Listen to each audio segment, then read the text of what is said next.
here. I just got back from Columbia, so it's so good to be here and perform with all these talented people. So, yes, I was racking my brain earlier trying to figure out how I'd make my intro more memorable because, you know, with all the female comedians here, I have to stand out in some way. So, I decided I'm going to share with you a special skill that I have. So, here it is. I am very good at fake sign language.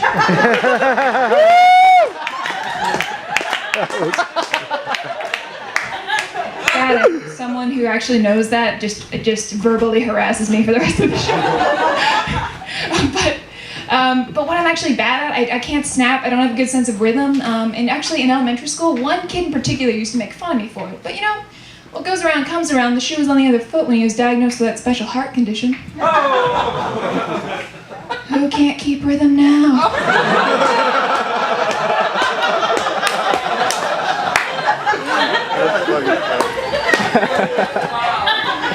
Yes, wow.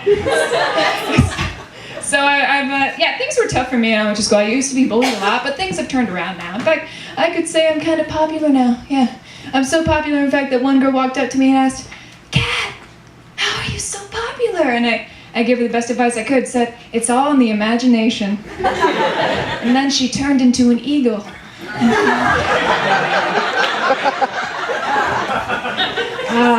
You guys are a good-looking crowd tonight. You really put forth effort. I really respect that. I don't have the time for it. And I don't wear makeup, and it's not because I'm confident or any bullshit like that. No, it's more like I like having nowhere else to go but up.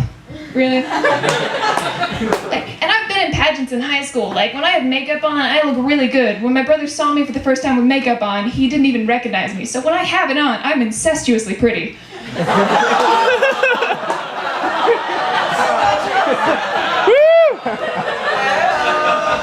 I know. Look, no, I'm against it. Can we just take a stand right now against incest together as a brave group? Like,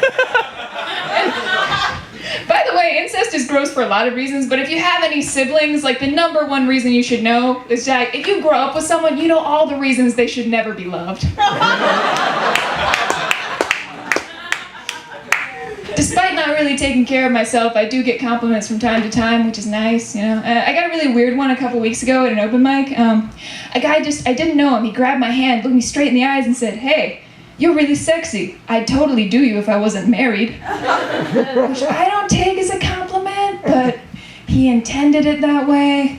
Like, here's a tip. Like, if you're ever complimenting somebody who just told jokes on stage, sexy's not in the top 5, like, it's more funny. You know, telling me that I'm really sexy after I tell jokes is like telling somebody after they've just finished a kayaking race, "You're so good at running."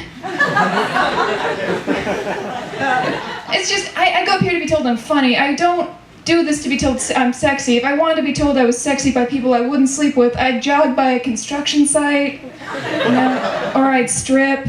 By the way, if I ever do turn to stripping, I'm gonna have fun with my job. I'm only gonna dance to sad music and cry partway through.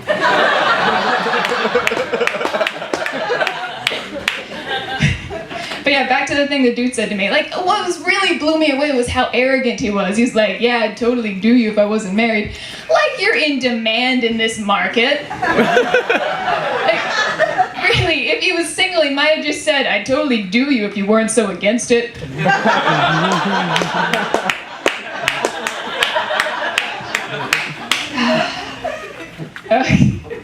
Yeah.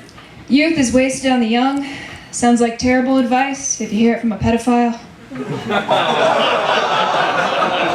Then again, doesn't everything kind of sound like bad advice from a pedophile? I don't like it when strangers call me baby. I walked into the post office and a guy looked me up and down and said, "Hey baby, how you doing?" And I was like, oh, baby made boom boom.